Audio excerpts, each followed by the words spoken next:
Mr. Speaker, our government intervention in the economy, the private affairs of citizens, and the internal affairs of foreign countries leads to uncertainty and many unintended consequences.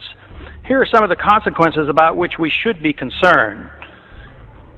I predict U.S. taxpayers will pay to rebuild Palestine, both the West Bank and the Gaza, as well as Afghanistan. U.S. taxpayers paid to bomb these areas, so we will be expected to rebuild them. Peace of sorts will come to the Middle East, but will be short-lived. There will be big promises of more U.S. money and weapons flowing to Israel and to Arab countries allied with the United States. U.S. troops and others will be used to monitor the peace.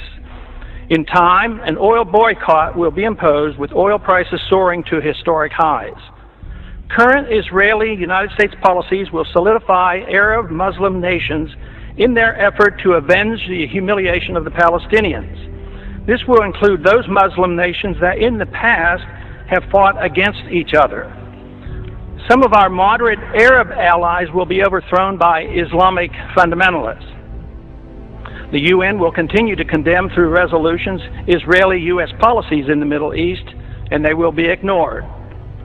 Some European countries will clandestinely support the Muslim countries and their anti-Israel pursuits. China, ironically assisted by American aid, much more openly will sell the militant Muslims the weapons they want and will align herself with the Arab nations. The United States, with Tony Blair as head cheerleader, will attack Iraq without proper authority, and a major war, the largest since World War II, will result. Major moves will be made by China, India, Russia, and Pakistan in Central Asia to take advantage of the chaos for the purpose of grabbing land, resources, and strategic advantages sought after for years. The Karzai government will fail, and U.S. military presence will end in Afghanistan. An international dollar crisis will dramatically boost interest rates in the United States.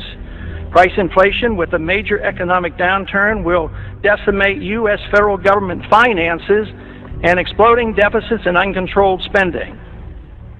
Federal Reserve policy will continue at an expanding rate with massive credit expansion, which will make the dollar crisis worse.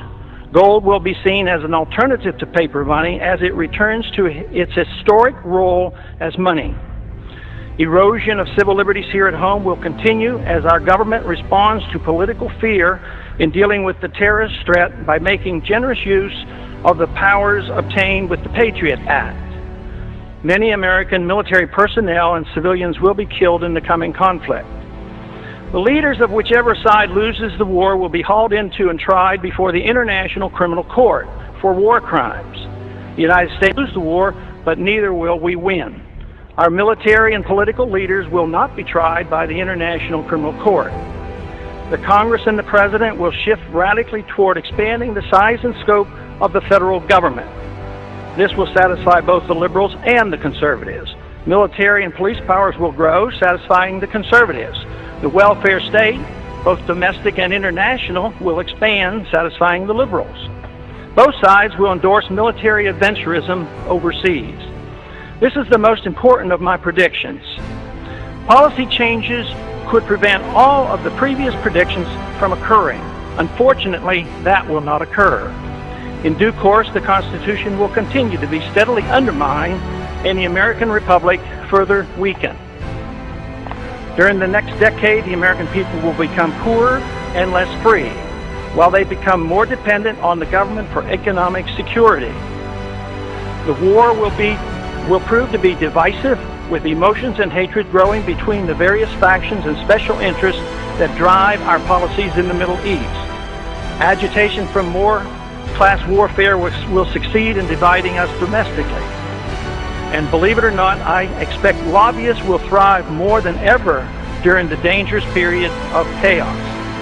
I have no timetable for these predictions, but just in case, keep them around and look at them in 5 to 10 years. Let's hope and pray that I'm wrong on all accounts. If so, I will be very pleased. The gentleman has expired.